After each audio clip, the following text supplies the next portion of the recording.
Hello, everyone. Welcome. I'm just going to give it a second for everyone to get into the room, and then I will get us going with a small introduction.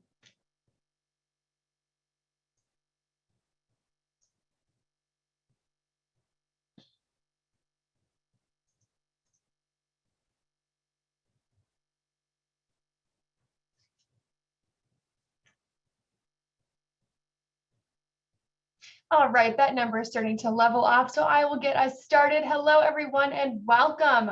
This is Brittany Yili, and I'm the Marketing Events Specialist here at Foundant, and I would like to welcome you to the webinar, and thank you so much for joining us today. In a couple of minutes, I'm going to turn things over to Holly and Christy, but before we begin, I want to go over just a couple of things that you might want to know for the webinar. You'll notice that we are using Zoom as the technology platform to run this event. If you have questions during today's webinar, please open the box where you see the Q&A icon and type them in there.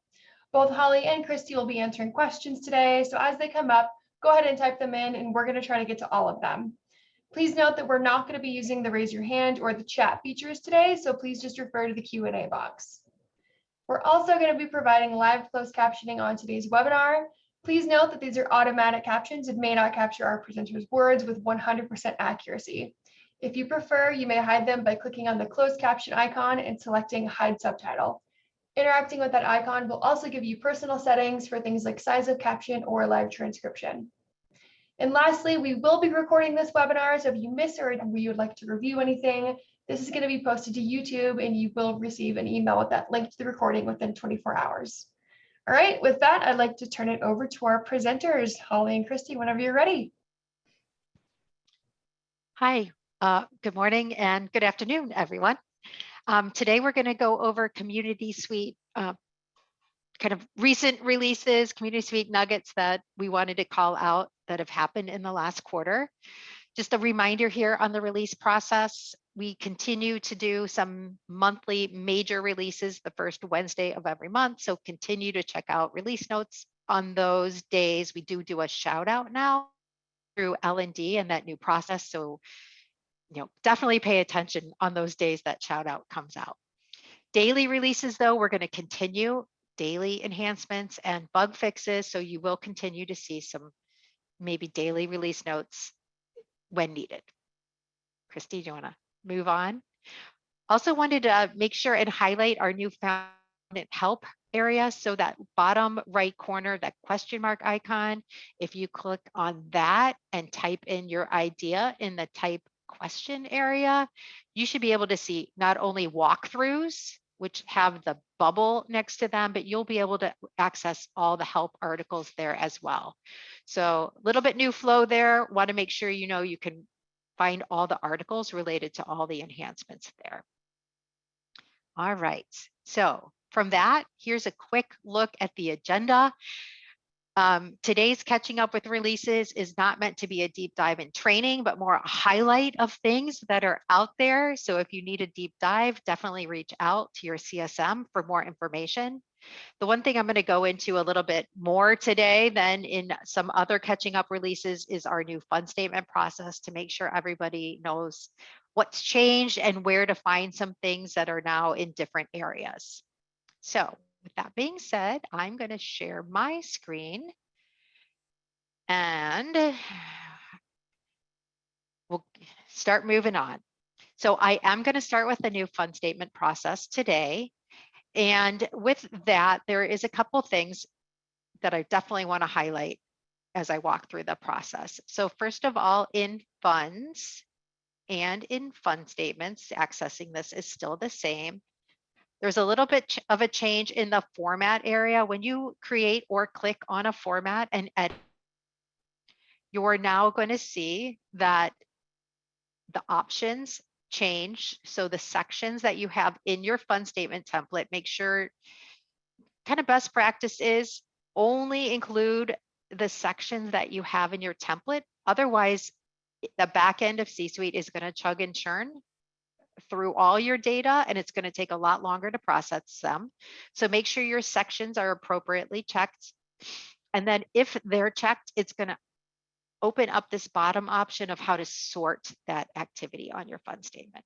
So slightly different flow there, but it's meant to be a little bit easier to understand.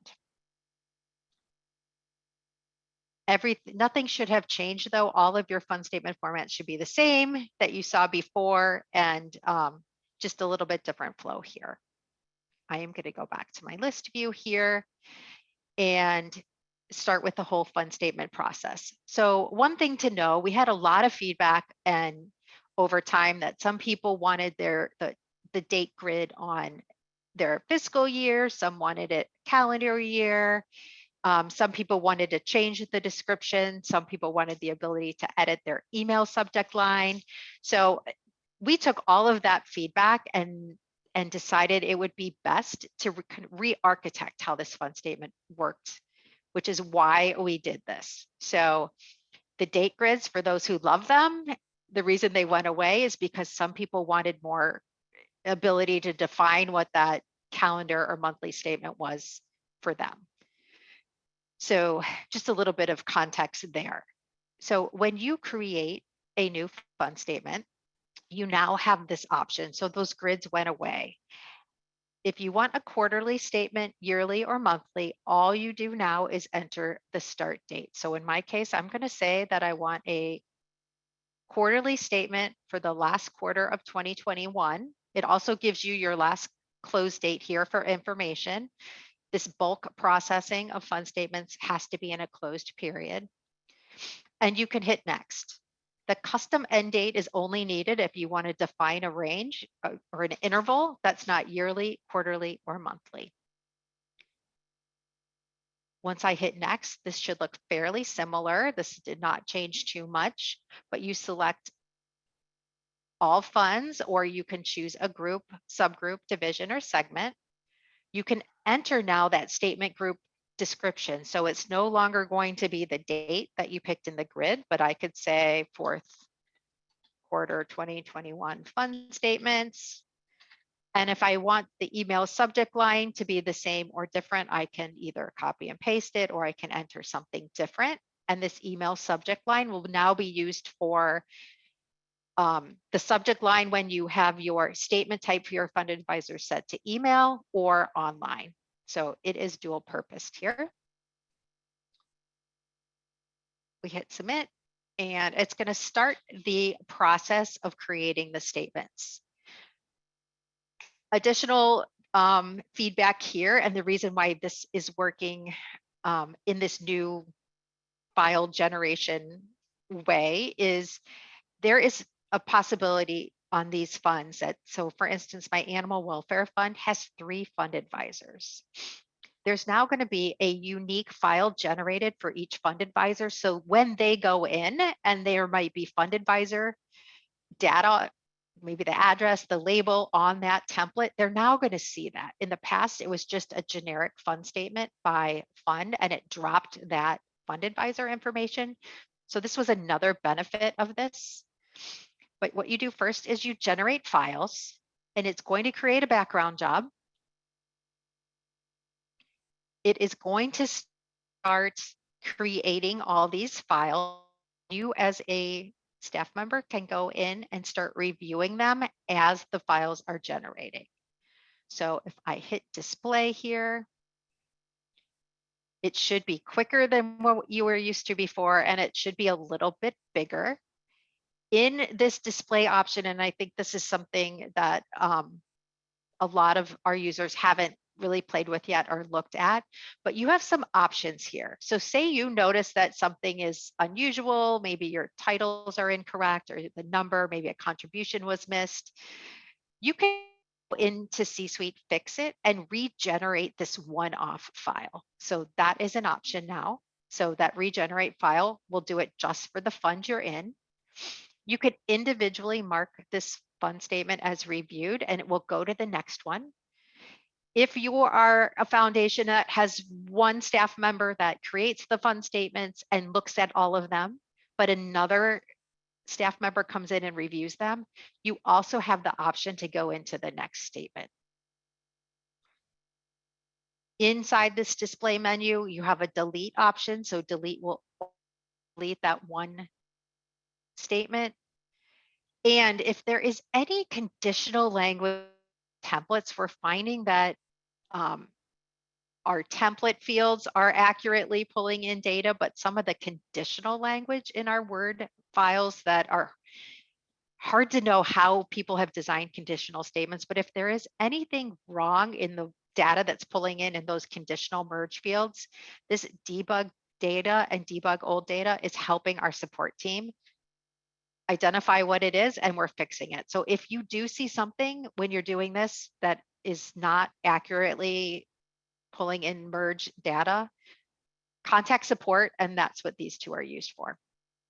I also want to let you know there are some new permissions too. So there is not only that review permission, but there is the ability to segregate who can publish and unpublish fund statements to the portal. So we'll get to that shortly. If I say this one's marked review, it's going to go to the next one and it's going to keep going through the process.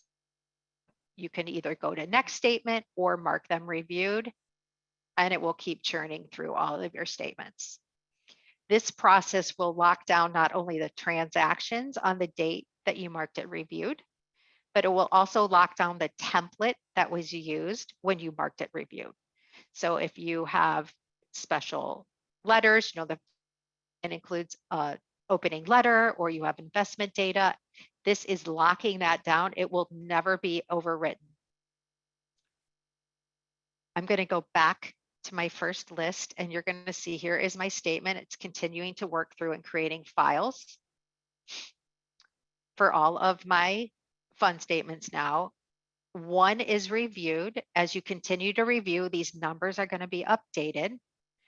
I can say review all, and that's going to be the first step in saying that these fund statements are ready. You then have several options here. So publish is similar to complete, but not exactly. When you marked the fund statements complete in the old fund statement production, it would automatically publish those to the portal. You now can have all of them reviewed and have them sitting in this status, and publish is going to push them out to the portal. So as soon as I hit publish, it's going to be available on my Fund Advisor portal for viewing, if you allow them to have statements. If you have that tab set up, I should say, that still has to be enabled separately. All of the data is here. So you still see the created date, start date, end dates, how many are included, our published date. We're continuing to build out everything about the production of these fund statements. This generate all file is going to generate either a PDF copy or a Word copy of one statement for every fund in the list. So every fund in this fund statement group that you have identified, this would be a one-off. So you can generate the file. It creates another background job. It's going to take a minute or so. So I'm going to leave that behind and generate. And what you're going to see in this fund statement group is these two file options are going to publish as soon as this work is done. Christy, any questions I need to address? We have got one out there right now. It says, does the separate file for each advisor allow to create cover letters customized to the fund advisor based on coding for the advisor? For coding for the advisor. So if you have a specific template for the fund, that letter would be accurate, but there's not a template tied to the fund advisor. So it has fund by fund. If my animal welfare fund has a specific format, funds this from the fund record. So my funds down here use my default format, and then my animal welfare fund has a different template format. That would be the only way you could do that. And one other question, they just wanted to confirm the generate all is for online as well as paper statements. It's not just it's all, paper. even if correct, even if you have a fund in your list that doesn't have a statement type, but it is here now, it will generate a copy on generate all. So that is another change. You used to have a fund advisor to get it to populate the statement. You no longer need to do that. You can have a blank statement type and generate all. It will be included in this generate all file. So once that job is complete, you hit refresh, you now have a PDF copy of all the fund statements and a Word copy of all the fund statements. It prints in order of alphabetically by fund name here. So just one copy. So And that was that is, another yep, go ahead. That was another clarification. They're asking for is the generate all file will create one statement for each fund, not for each fund advisor. Correct. So generate all is just more of a review step. Some foundations like to see them in a PDF or save the PDF. And you also have that option in Word. So one statement for every single fund that was in that fund statement group you identified in the process. Now we get to the ability to send them out. So we have segregated these 3 actions. So depending on the statement type here, you can print paper statements, and that's going to only print the statements for fund advisors who have the statement type set to paper. That first action, again, is going to create a background job, and you're going to see and advisors. So I'm going to create the print file. It's going to create a background job, and you're going to see that this is updated as that happens. So it's appending these now to print them. At the same time, while this is working, you can actually send your email statements. So another issue we had is with the production or the sending of emails. If you had an advisor that had a missing email or an invalid email, there was times that the processing and the sending of these emails with the statements attached would stop. And it caused people to go into custom reports or the email history of the profile and really dig in to see what happened. Now with this new fund statement process, it's going to skip over the individual with the missing or invalid email, and it's going to keep going. So huge benefit, another huge benefit of this new fund statement process. So I am identified here that my individual Nick Chubb does not have an email address. I could go in and fix it prior to sending, or I could send all of them and come back in and send his individually. So another options there. So I'm going to say email statements and mark sent, and you're going to see that it's going to start updating. If I scroll down, that as the emails start being sent. So sending this one, it is sending one email per fund statement. So prior, our fund advisors were getting one email with the fund statements all combined together, and this is sending individual fund statements. That third option is sending the online email. So if you have any fund advisors with their statement type sent to online, this is just sending that online notification that fund statements are available on the portal. One thing we did not change is the body of these emails are still configured in the system data content area. So good to know there. And you can email your online notifications. It starts churning through there. It tells you, the dates all of these were done, sent. You'll notice my Mr. Nick Chubb, who did not have a valid email address. It's missing here in this table as well. I could resend this. So if I fixed him, I could go in and send this individually. But I don't have an email yet, but you could do that as well. And you can also, your other option here is to send email statements, and it will only send to those where you fixed them. So if I had gone in and fixed him, I would be able to email this to him and only him, or a list of only those had not previously received the email. All right, I'm going to take a pause there and see if there's any other questions. Okay, we've got a couple out here. Let me see. And you might have answered a couple of these. I just want to double check. If I have a fund advisor that would like paper statements and online, is that possible? Yes, yes. So as long as you give them the statement tab in their portal, set their statement type to paper, and paper always posts online. So make sure their statement tab is enabled in their fund advisor portal. And same with email. If you send the fund statement via email, they also can have access online if their statement tab is enabled as well. And we've got, can you print before you publish? And I believe you went over that. Yes, The so you generate can all file create can be that. printed. Correct. You can generate all file at any time. You will see those here. And then this print file, if you click into this, this is going to open up those fund statements that you need to print and send to your fund advisors. So they're all there. I want to come back in and let me look at one of these. Maybe I'll pick display here now, and you can also see some other things in this display area. If I scroll down to the bottom, depending on how big or wide, big or small your screens are, you might see these on the right, but you have all the information about this fund statement as the production starts. So exact what format it used, when it was reviewed. You can click on the file and reprint it if you'd like. You do see the advisors and their specific PDF copies of their files. And here is a complete log of who did what and what time it was all processed. That is new as well. That is in the display area of the fund statement table.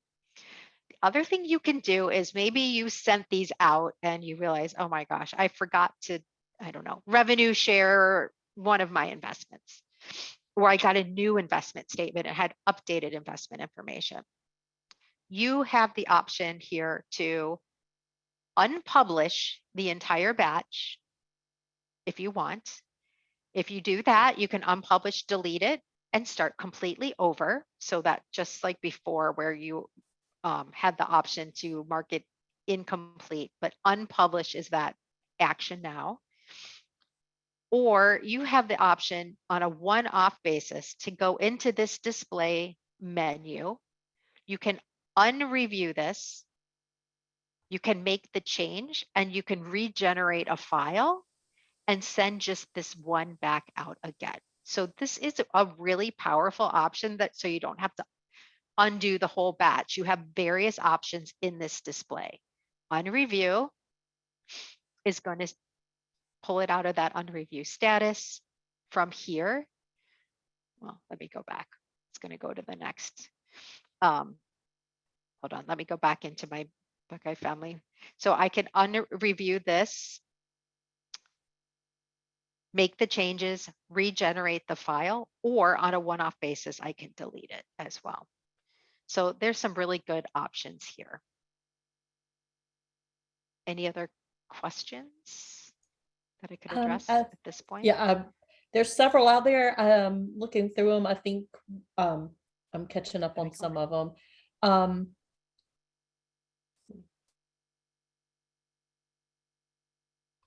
Okay, when sending the email statements or sending the email saying online statements are available, can we attach a letter to these emails? They like to send a letter out with the quarterly fund statement. So would that be part of the template? Yes, so you'd have to include, you'd have to revise your template and have that letter be page 1 of that template. And I believe there's a lot of foundations that do that, and change that page 1 all the time, or page 2, or however many pages of your letter. But yes, that template is a Word document that you can definitely add a letter to. And will student name show on the fund statements under grant payment detail? So right now we still have student name withheld. We are talking to our engineers about going back and making that, trying to figure out how we get the student name back there. So we do know that is something we need to address. So more to come there.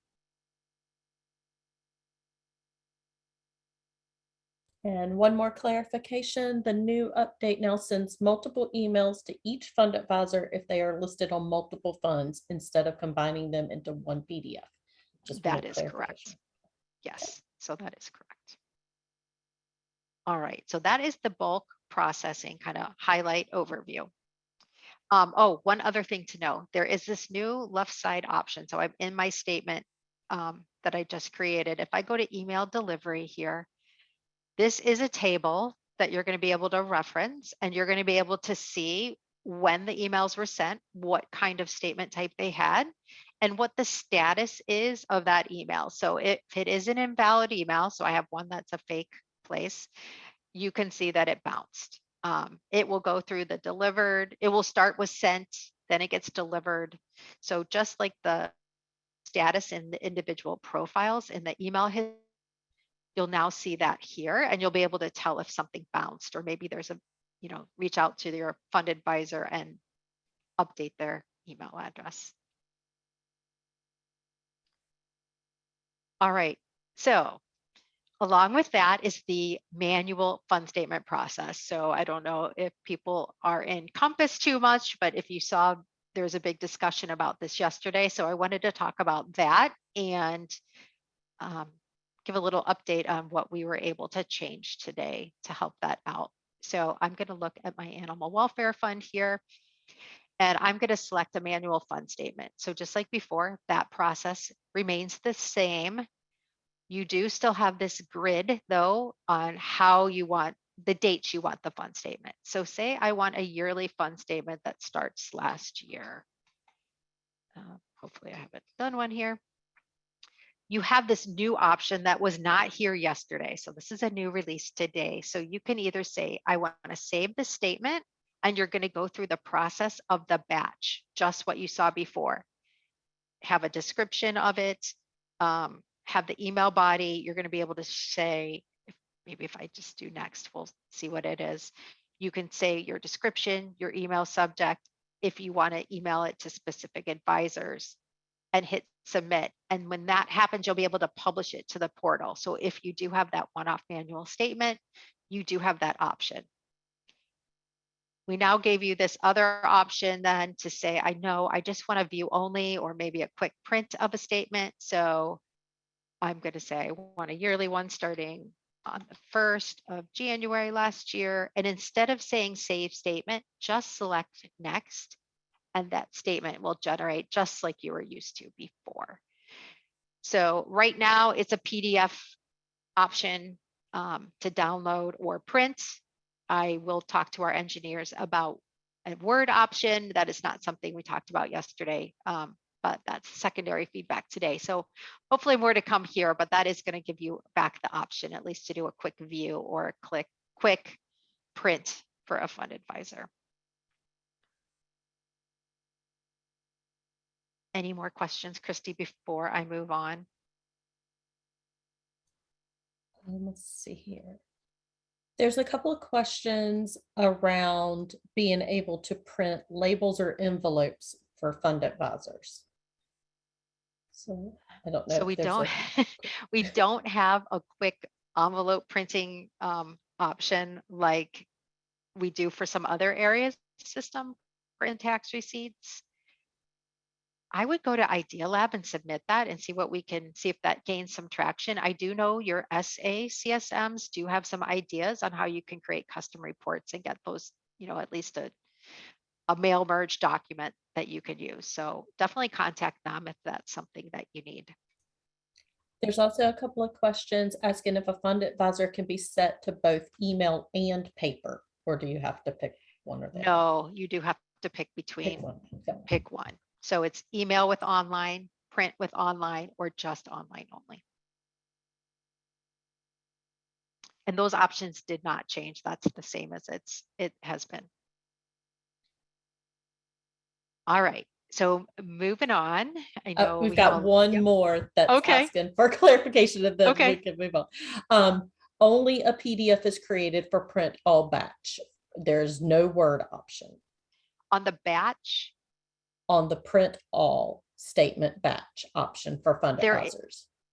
Okay, so if I go back into my fund statement, there was a Word option when you print all. So if I go to fund statements and I go to this one that I just created, 4th quarter 2021, there is an all Word file option. So if you click on this, this will give you a downloadable Word for all funds.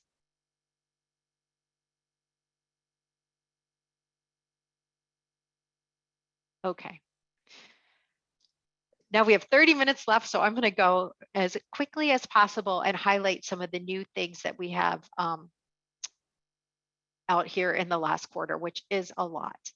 So we have a new option here. We're titling it split interest, and it's the ability for a foundation to do some accounting if they have charitable gift annuities, maybe some trusts, some other sophisticated giving options, if you will. So there is a really good article on this. So if you go to help and type in your search charitable giving, it's going to come up with a couple options here or a couple articles on how to set it up and how to use it, how to manage it. But if you have any CGAs now, you can set them up in this area. It is a one fund to one agreement relationship. And you just need some very limited setup. So I'm going to open up another tab.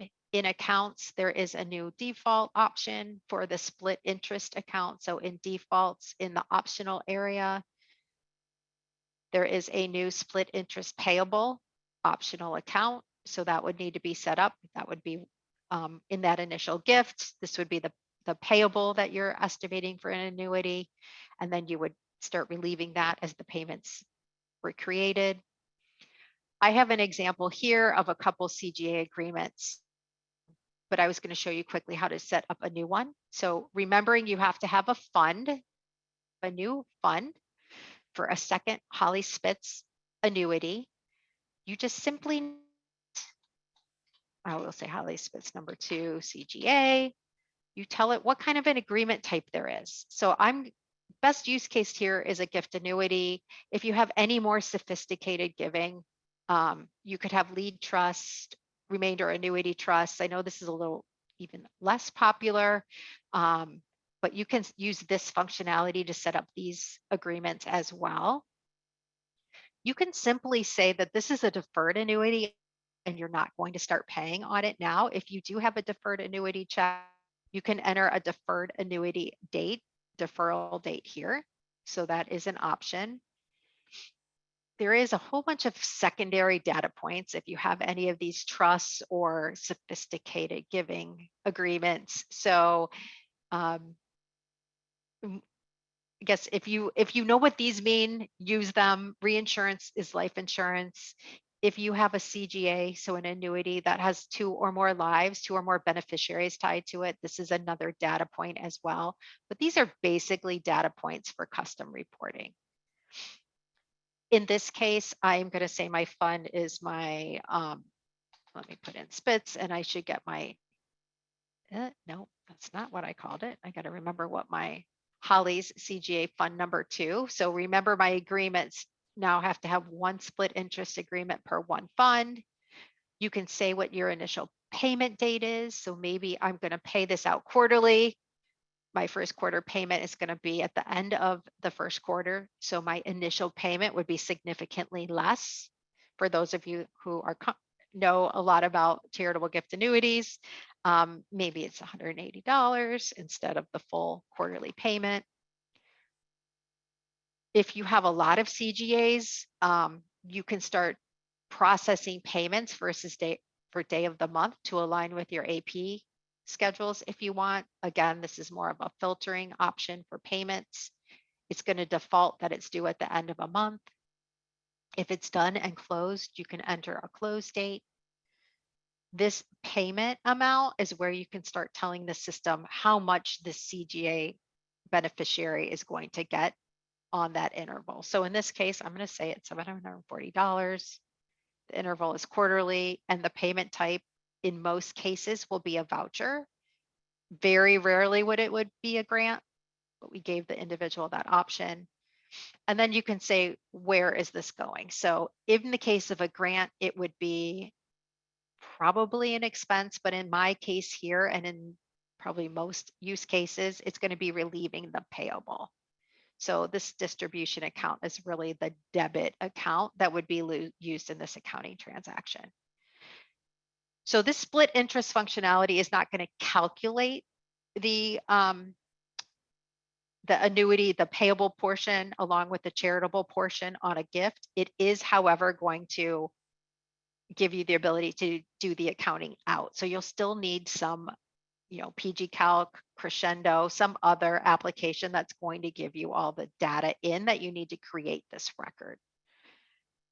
And then my profile would probably be myself, and I would say that I am, oops, missed that. Okay, that's not good.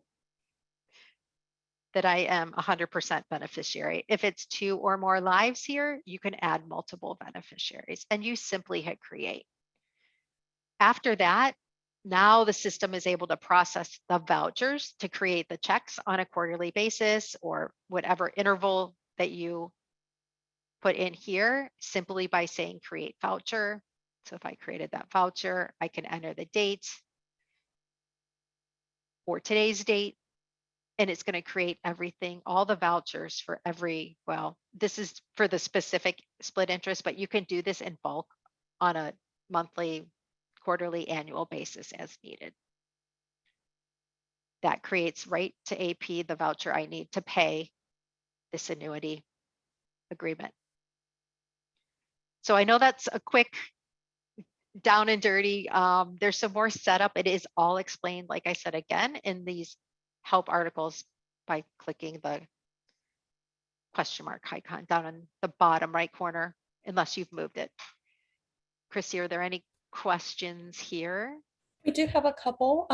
There's a couple on, will this work on only on newly set up CGAs, or can you put in ones that are several years old? You should be able to do ones that are several years old. You'll just start with your payable balance of what you owe them, what's owed now.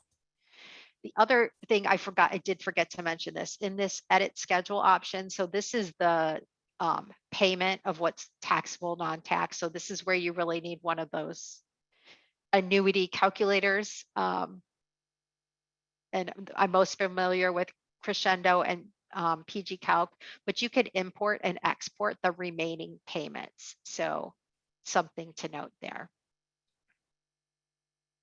So yes, you should be able to start with that beginning payable balance and use this functionality. And another one is, would the 1099-R be printed in this way for the CGA? We do not support 1099 printing, but you can say that this is a 1099 vendor, and everything that goes to the specific account should go in 1099. So the reporting would be there for exports, but it's not going to print 1099Rs.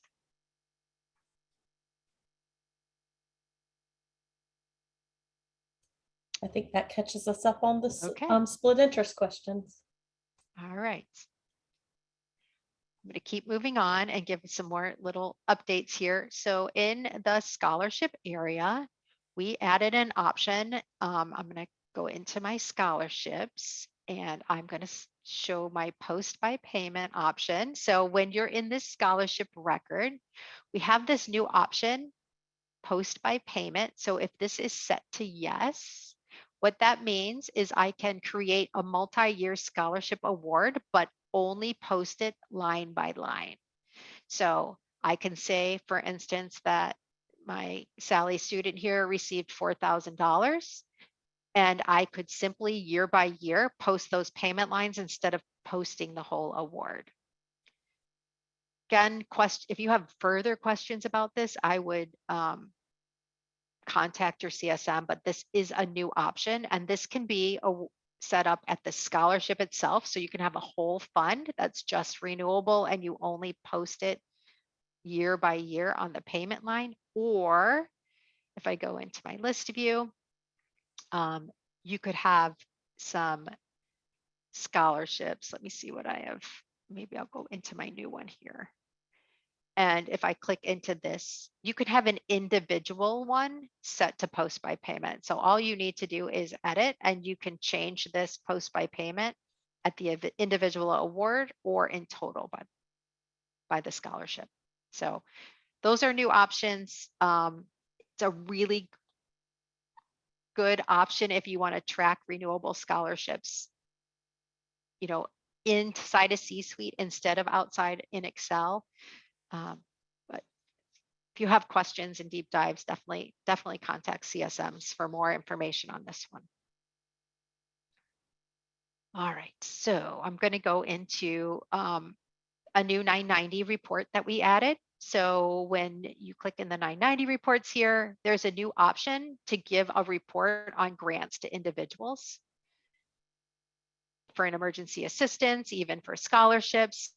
Do is enter that financial year that you want reporting on, and any grants, I say exceeding a penny, because this will give you the total awards that you need for your 990. And here's my total amount. You don't really need EIN, tax class, and grant type, but you have that option. And you can export this and use it for your 990 reporting. So this is a new option for individual 990 reporting and data.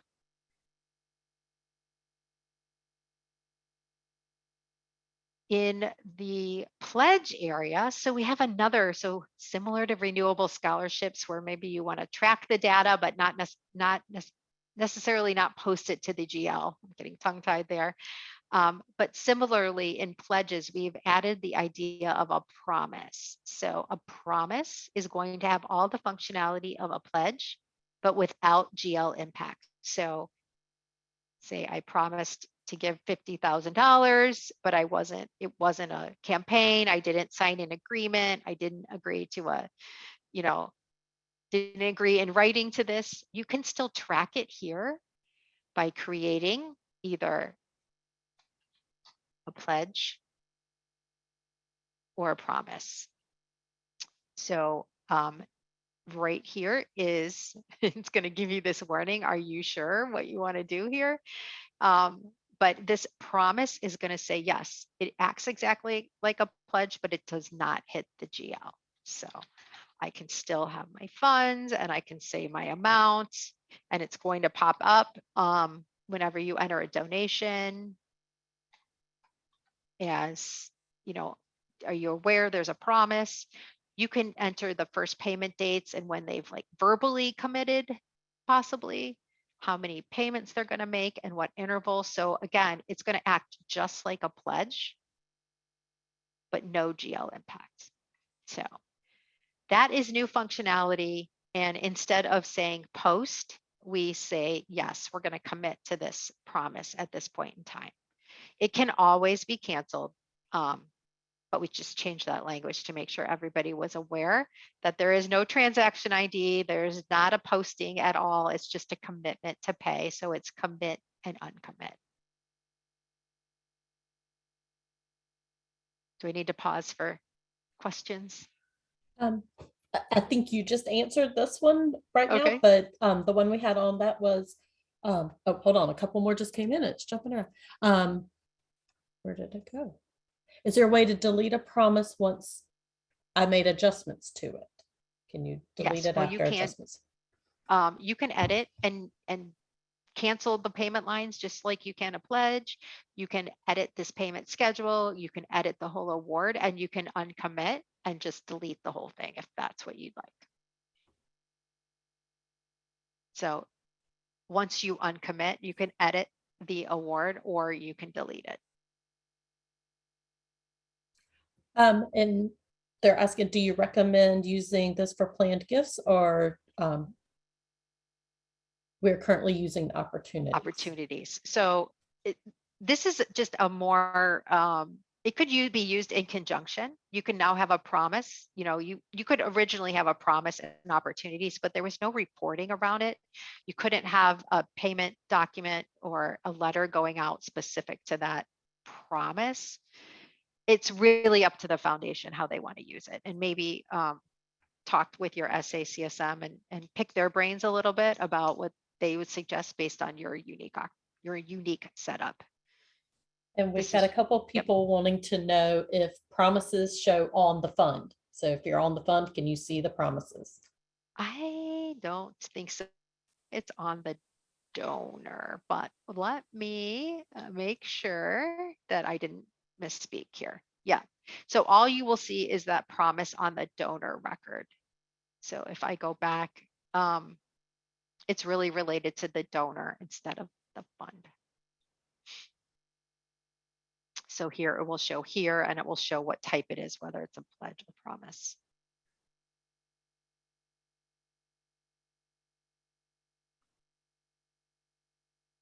All right, sticking in the fundraising mode. In reporting, I'm going to go back to home and I'm going to go to reports. We have added a new roll up report, we're calling it, in this donor report. So this donor canned report, so it's in the left side menu of the custom reporting menu, custom report option, is going to give you a list of all your donors and the complete history. So for those of you who have not ever looked at this, click into it and see what it gives you. So it says, you know, your top donors, how many donations, total donations, all the yearly information, everything you need rolled up into one line by individual profile.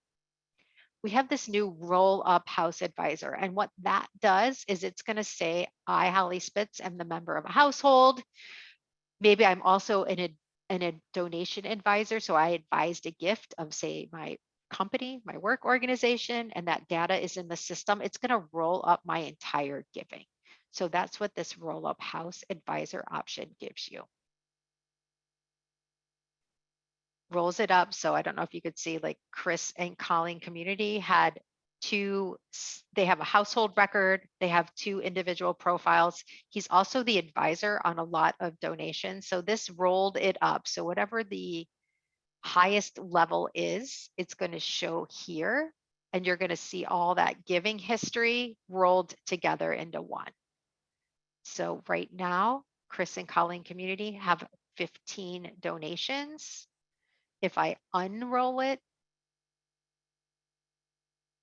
you are going to see the household here in an unrolled state. And if I roll back over, the household itself only has 4. So that roll up pulls everyone together that's connected, including advised gifts.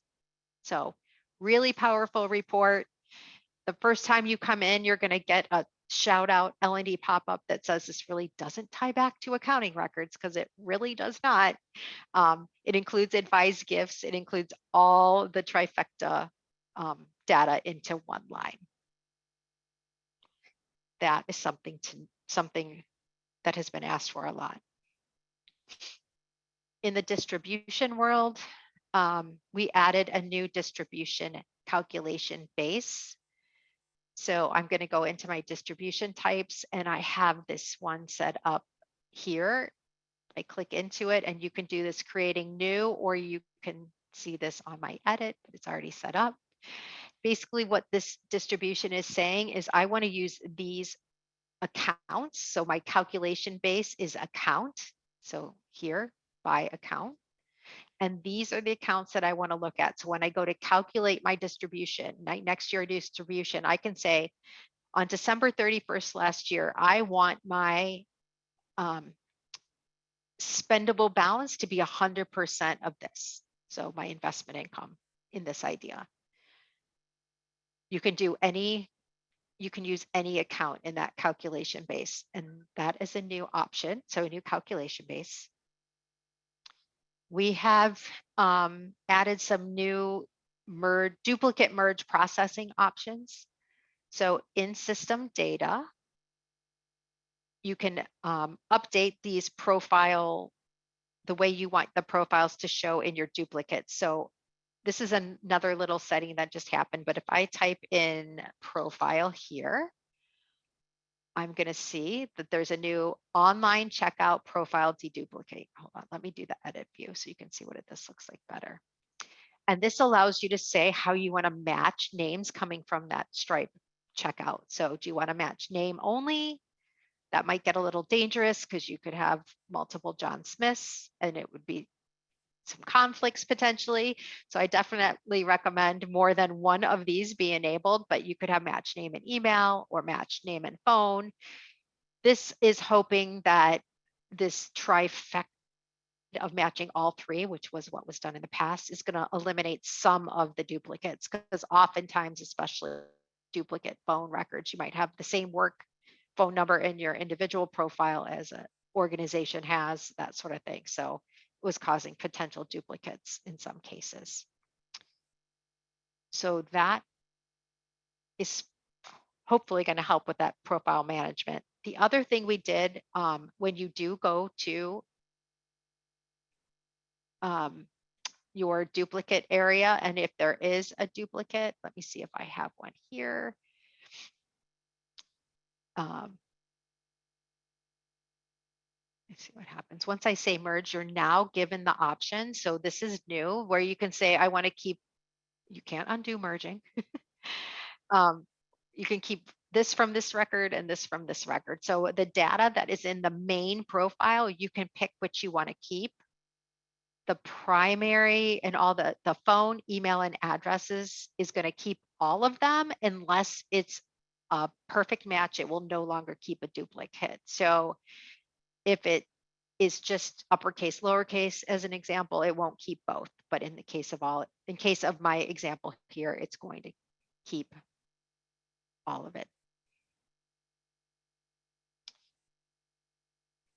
Another new option we've added in system data is the ability for individuals to, here I'm going to use my search so I don't go looking. So I'm going to say available.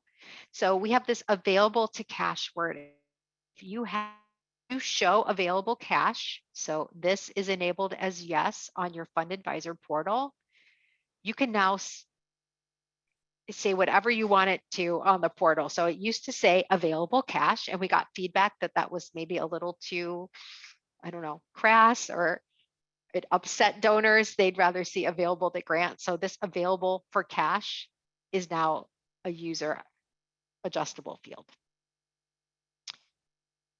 Opportunities. We made some enhancements in the opportunity area. So opportunities now, if you click in an opportunity, you now have the option to mark it complete and change the close date.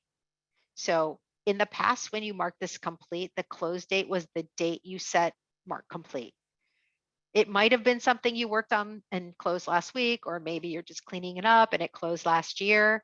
That was confusing to a lot of people. So now you can say same, it was successful or not, and enter your own close date if you'd like. We also have the options when you create a task. If I add a task to this opportunity, that it can be recurring. So that was not an option. We added that.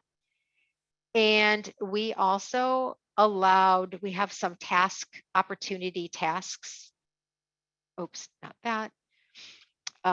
In the main setup area, hold on, I need to go back to list view. Your types here, you can now mark them inactive if you'd like. So that is a new option. We're getting close to our time. I'm going to talk about one other area and then we can take some questions. So I'm going to go back to home. The other good thing for the accountants on the call is in the bank reconcile area, I'm going to click in history report. You now have the option to add and attach a file in bank reconcile. And if you have a $0 account, you can actually reconcile that $0 balance and it will show in your history report. It used to just not show in the list, but if you're just gonna, if you want to show your auditors that you know it was a zero balance, it reconciled to a zero balance, you now have that option. Christy, are there any other questions? Well, we have 5 more minutes. We have a couple of questions out here. Okay. One, going back to duplicate merging, they want to know, does it also reflect in GLM, SLM, whenever it's merged? Yeah, as long as you merge into the profile that is connected, then yes. So you don't want to delete, you don't want to merge and get rid of that basically that backend connection that has the GLM link. And will the duplicate filter also work with file uploads of batch GIFs? Okay, say that again. Will the, Will the duplicate filter, so whenever it's looking for duplicates, will it work when we're doing file uploads? it should, yes. And let's see.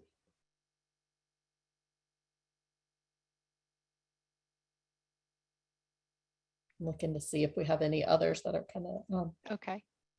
While Christy's looking, we did do on the yearly tax receipt, we made it not based on a calendar year. So now if you go into a profile and generate a yearly tax receipt, let me go into, can tell that I'm an Ohio State Buckeye fan. You can create that yearly tax receipt if I can find where it is. And maybe I don't have any. Wait, hold on. Maybe it's not in this area. Now I'm gonna not remember where I create these. But once you create your yearly tax receipt, you are able to enter the calendar interval, and it's because it's not in the individual profile, it's on the main list screen. But you can go in and do that yearly tax receipt by calendar interval. That's going to be really nice. Anything else? It's right here. okay. We have got a request to go, we've got some more questions about fund statements. Okay. And Okay. we've got a request. Can you review pulling fund statements from the fund statements section? It was confusing to their staff yesterday. If they click on a posted fund statement and they click generate, does that automatically send the fund advisor a new statement? We've also, around that same theme, we've got questions on if you are, at what point does it show up? Can other staff see this fund statement? Does it have to be reviewed, or does it Reviewed. show as soon as you hit generate? As soon as you generate the file, it shows on the fund record in that fund statement list. So that's number one. The minute you hit publish, it's going to show on the portal, and regenerating after something is published. So this one has been published. And if I hit display, that's a really good question. I'm not sure what happens here. That's a good question. I will get back to you on that one because I'm not 100% sure why you should be able to regenerate it after it's published. But let me check with our engineers and do some testing on that, and we'll get back to everybody in a release note about this one.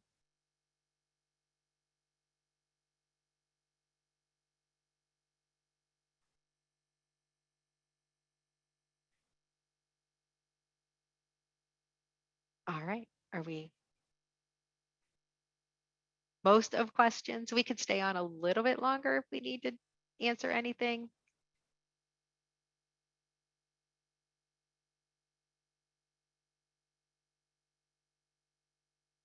I'm working through, we've got several unanswered questions out there, so I'm kind of working through those right now. Yeah.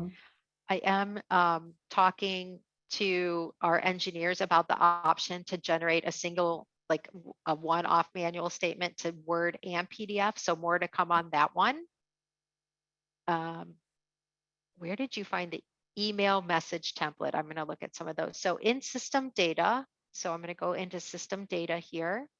In the content area on this left side, there are the fund statement. Here you go, fund statement email body. So this is if you're sending an email, and the fund statement review email body is for that online statement. So I believe if you click on these, you'll see that what that is for. Is there an easy way to download the fund statements individually? I think that's what you just answered. Okay, so you would have to go into the fund and download that one-off fund statement. Right now, that PDF is one generic complete file of all of the fund statements. What else do we have on fund statements? Why does PDF file have more than the Word file? It should not. So if that's happening, we're going to have to look into that. So we'll put that one on our list too, to look into. And then there is a question about post by payment being relevant primarily for customers who are not integrating with SLM. It does integrate, so that post by payment option is an option for integration. So what happens on post by payment is the payment lines are locked down in SLM as they're posted. So in the SLM side, you'll see, if you go into the installments on a scholarship, you'll see a lock on the installment lines. And as soon as you see it locked, there will no longer be any changes, but that is an option. The other benefit I forgot to talk about in post by payment is you can adjust that scholarship award up. So if there's ever that need for like I don't know, maybe you're the last dollar award, you can always cancel a scholarship, but you could never adjust it up, and that is an option with post by payment. Here's another one for fund statements. Is there a bulk way to generate fund statements for prior quarters that were already finalized so that they'll be visible for staff? They found that they're no longer visible since the change took place. The fund statements are no longer visible For So prior quarters. for prior quarters. You could go in and regenerate the file on those prior fund statements. It will not, you don't have to resend the emails or print versions, but it will look at the template that was in place, because when you upload a new template, you have that template history in C-Suite. It's going to use the template that was in place at that point in time, and it will lock down that fund statement. I think I'm answering that question the right way. But I would just regenerate those files, and then you'll be able to have that history.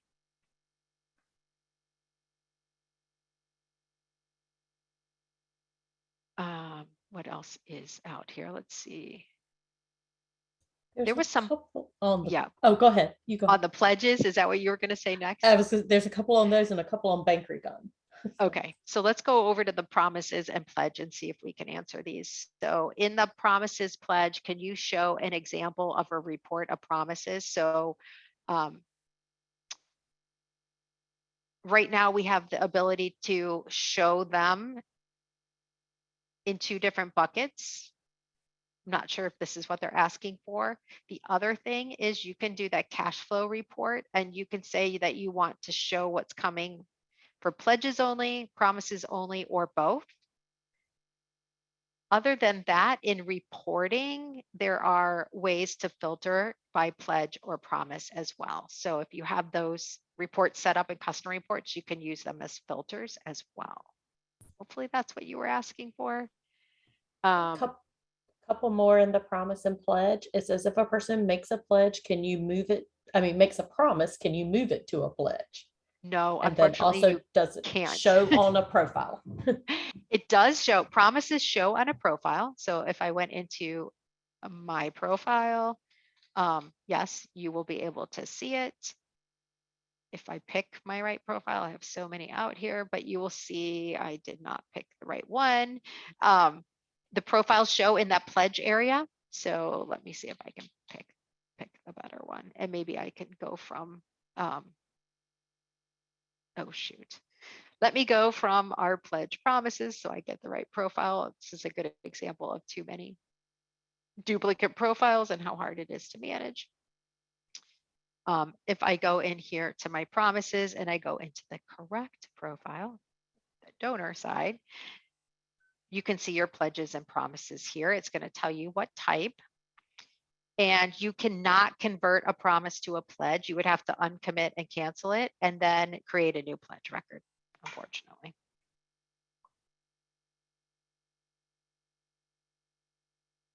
How are we doing question wise? I still see a lot. I wonder if there's any more that you want to go through the bank recon questions? Yeah, let's see. I'm answering one right now. Okay. Let's see. Oh, Kathy Lippard, is there a, while you're answering that one, is there a fund balance report that can be run to verify the quarterly balances used in a distribution calculation? And you should be able to run your financials. In financials, there is a cash balance report, and you could create this by fund, and then you can use your quarters as columns. So you should be able to do that. I have some new financial reporting turned on that I'm testing, but it should be about the same. So if you put your, say your 3-year period, whatever your quarter, whatever your rolling quarters were, if I wanted to say, I want to go for the last, not sure how much data I have in here, but maybe I want to go for the last 3 years. You should be able to do it that way. 21. If I do it this way, and then my columns, so on the column area, which is going to look a little different maybe than what you see here, say you want to do it by quarter, you should be able to see it this way. You can filter down to a specific account if you just want to see your net assets, and then you could also then show fund. So it's a few steps to it, but you should be able to get to what you want, and you can always export that out of the system.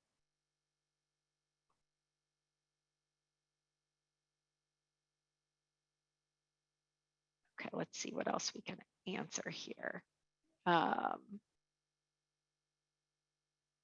If adding scholarship information, could you add available to spend and when paid out?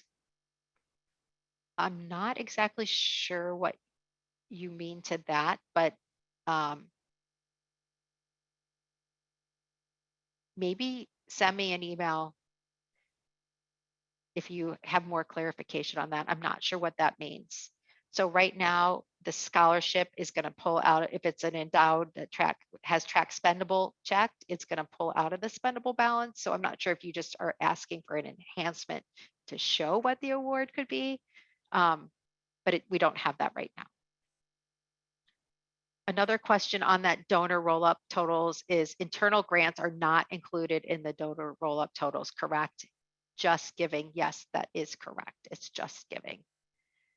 And can you filter by a donor? By fund for donors. Would that be in the donor roll-up report? Shoot, we should have gone slower on that one, but can filter by fund by donor. So we could look if there is a fund filter. So on my donor report, can I filter by fund?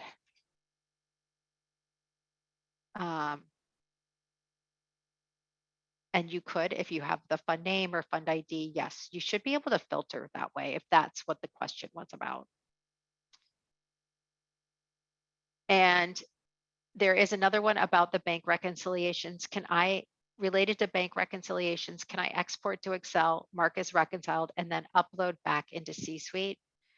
That is not currently an option, but you do have an option in the bank recs, and this is not something I've played with in a while, that when you reconcile an account, let me see if I have one unreconciled here. So let's say that I have this is not going to have much activity in here, but there is a upload CSV option. So if you have this information, this should upload and show what has cleared and attach. I really haven't worked with this much, but that might be a good option for you, whoever asked that question. An update on loan and PRI status and when we can expect this. So we have a basic loan functionality that we're rolling out next month. It's going to be pretty basic. It's a fixed or variable rate loan, fixed interval on a really basic percentage, although you have the option to upload an amortization schedule with that. So more to come. Stay tuned for next month. And let's see, we'll probably stay on here for about 5 more minutes. I know just be mindful of people's time, but what about the within the fund statement section of a fund record, where's our staff getting confused? Within the fund statement section of a fund record, this must relate to fund statements. So let me go look at a fund here. And in fund statements, they're getting most confused here. So you should still be able to click into any of these and pull up the fund statement.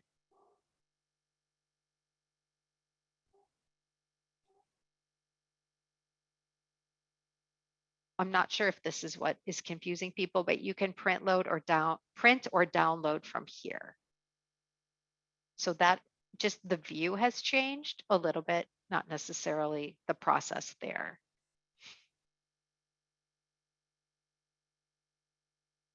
At 1 o'clock, so I'm trying to remember where we were in this time. It said, wouldn't you regenerate a statement if you had to open the period and make a change? And yes, I would do that.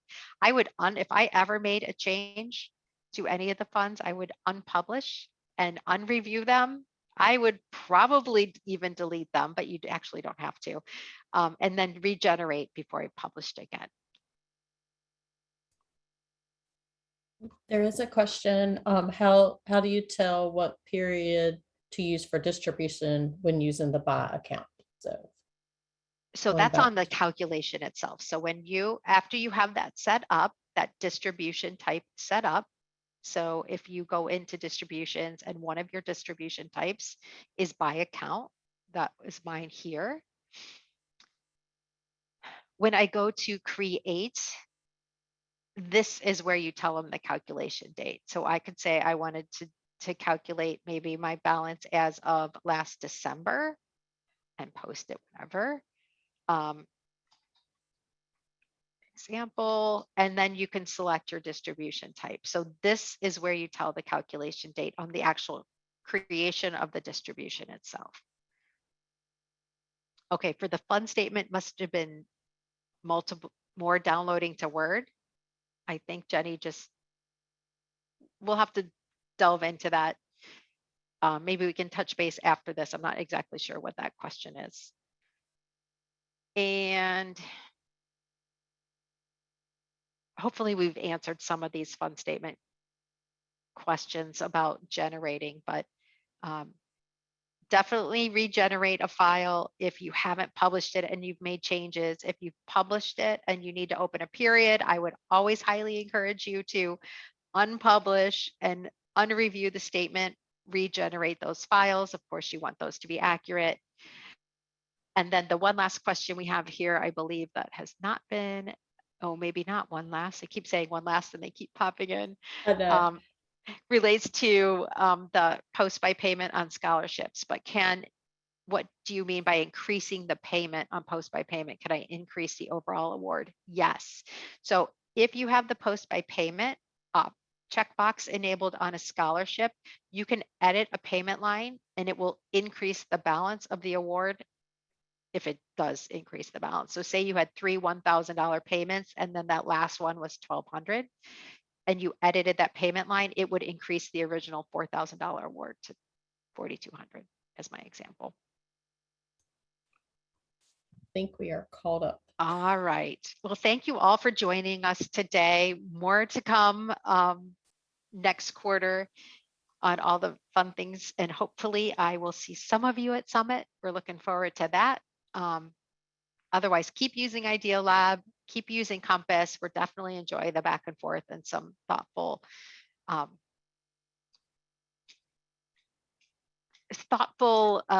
do I want to word this?